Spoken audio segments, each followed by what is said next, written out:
ပွဲရှုံးပေမဲ့ပရိသတ်တွေရင်ထဲကအနိုင်ကိုတော့ရရှိသွားခဲ့တဲ့စဝါရီချန်ပရိသတ်များလုံးဝမင်္ဂလာများတူတရီဘော့စပေါ့ကနေပြန်လည်ကြိုဆိုလိုက်ပါတယ်စဝါရီချန်ရဲ့ရှုံးပွဲကတော့နှမျောစရာတော့ကောင်းပါတယ်စဝါရီချန်အနေနဲ့ဖက်ဖက်ကနေတာနေတဲ့ပြိုင်ဘက်ဆန်ကာတစ်ကိုအကောင်းဆုံးရှင်ပြိုင်နိုင်ခဲ့တာပါတတိယအချီပါဆိုရင်တာတော်သားခဲ့ပြီးဆန်ကာတစ်အနေနဲ့အမတ်စင်တော်ကြီးကန်လိုက်ရတဲ့တာဖြစ်ပါတယ်ဒီပွဲကဆန်ကာတစ်ဝမ်းမှာအဖွဲလာဖို့အခင်းချင်းလှုပ်ထားတဲ့ပွဲဆိုတာအားလုံးလည်းအသိပါပဲဒါကြောင့်ဆန်ကာတစ်ကိုမျက်နှာသာတွေပေးလိုက်ပုံရပါတယ်စဝါရီချန်ကပွဲမတိုင်ခင်ကလည်းရှုံးမယ်ဆိုတာကိုကြိုရလက်ထွက်ထားသလိုပါပဲသူရင်ဆိုင်ရမယ့်ဆန်ကာတစ်ကမျိုးနဲ့ရိုးနဲ့ကိုဖိုက်တာဖြစ်သလို Rotten ရဲ့ရောက်ပါဖြစ်နေပါတယ်ဒီပွဲကို Rotten ကိုယ်တိုင်ဆန်ကာတစ်ကိုကြီးကြပ်ပေးထားတာပါသူက WBA ပေါင်းစင်ချန်ပီယံဖြစ်ပြီးကြေးစားကစားသမားဘဝပေါင်းစင်မှတ်တမ်းကရှုံးပွဲမရှိဘူးဖြစ်ပါတယ်ကမ္ဘာအဆင့်သတ်မှတ်ချက်အဆင့်15ရှိပြီး World Class ပေါင်းစာဖြစ်ပါတယ်ကမ္ဘာအဆင့်ပြောင်းကစားဖို့ကိုလည်း18လအထိကျင်ထားပါတယ်စဝါရီချန်ကမွေတိုင်းထိုးနေရင်ကနေရုတ်တရက်လာထိုးရတာပါအချင်းတွေကအရန်ကွာပါတယ်စင်ပေါ်မှာလည်းအကောင်ကတိတိကျကျကွာပြီးပါဝါမှာလည်းဆန်ကာတစ်ကတာနေပါတယ်ပထမအချိန်မှာစူပါရီချန်ရဲ့ပွဲပြူဟာကမှန်ပါတယ်ဘောင်စင်သမားဆန်ကာတစ်ကိုလက်သီးချင်းရှင်ထိုးဖို့မကြိုးစားပါဘူးအောက်ပိုင်းကိုပဲအရင်စပြပါတယ်ဆန်ကာတစ်ကလည်းစူပါရီချန်ခြေကပ်လို့ကတ်လို့ရင်ထောက်လက်အသီးပေးပါတယ်သူ့လက်သီးကမြန်တော့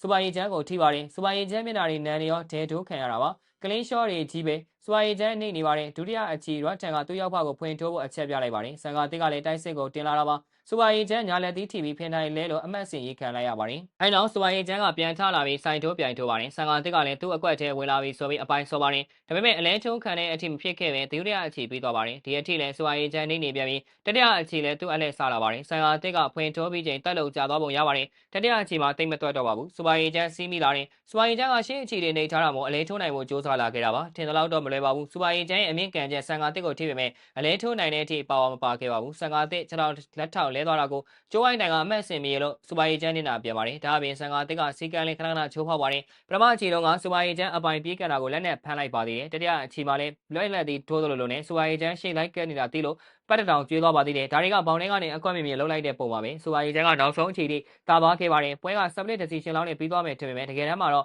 စူပါရီချန်ကအပြတ်အသက်ရှုံးပြီးဒိုင်သောအစလုံးကဆန်ကာတစ်ကိုအနိုင်ပေးသွားခဲ့ပါတယ်စူပါရီချန်ကပညာမာရောမာကုံမှာပါအနေထားတစ်ခုရှိပြီးထိတာနဲ့ဆင်းတဲ့သူမျိုးမဟုတ်တာတော့အမှန်ပါပဲအသေးဆွဲကတော့လက်ဖျားခါစရာကောင်းပါတယ်ဆန်ကာတစ်ကိုရှုံးခဲ့ပေမဲ့စူပါရီချန်အတိုင်းအတာတစ်ခုထိလုပ်ပြနိုင်ခဲ့ပါတယ်ဒီပွဲကဆန်ကာတစ်ကိုအယောင်တင်ပေးတဲ့ပွဲဆိုတော့ဘယ်လိုအနေထားအခင်းကျင်းလဲဆိုတာအားလုံးလည်းသိပြီးသားဖြစ်မှာပါပွဲကမစခင်ကလေးကစူပါရီချန်အဖက်ဖက်ကနေနေနေတာဖြစ်ပြီးဒါကိုအခုလောက်ထိလုပ်ပြနိုင်တာကကျင်းတဲ့ဆရာဖြစ်ပါတယ်မြန်မာပရိသတ်တွေဟာကိုဖိုင်တာရှုံးရင်အားမလို့အားမရဝေဖန်ကြတာများပါတယ်ဒါကိုလူတိုင်းသိပါတယ်ဒါပေမဲ့စူပါရီချန်ရဲ့ပွဲကတော့ရှုံးမှကြိုသိနေတာတော့ကိုဖိုင်တာလုပ်ပြသွားခဲ့တာတွေကလက်ခံပေးလို့ရပါတယ်ဘာပဲပြောပါအကောင်းဆုံးလုပ်ပြနိုင်တဲ့စူပါရီချန်အနေနဲ့နောက်တစ်ဝက်အမြန်ရဖို့ရမျှော်လင့်လို့ရပါတယ်ဒီထက်သာလေ့ကျင့်မှုတွေပိုကောင်းအောင်ပြင်ဆင်လိုက်ရင်စူပါရီချန်ကမျှော်လင့်စရာအများကြီးကောင်းတဲ့ကစားသမားဖြစ်ပါတယ်ဟုတ်ကဲ့ပါဗျာ view လေးကနေလောက်ပါပဲနောက်နေ့မှာလည်းအားကစားနဲ့ပတ်သက်တဲ့သတင်းကြောင်းအရာတွေကိုတင်ဆက်ပေးသွားမှာဖြစ်တာကြောင့်ကျွန်တော်တို့ရဲ့ page လေးကို like and follow လုပ်ပြီးဒီ video လေးကိုလည်း share ပေးကြပါဦးလို့ပြောရင်းနဲ့ညီကုန်းချုပ်လိုက်ရပါတယ်ခင်ဗျာ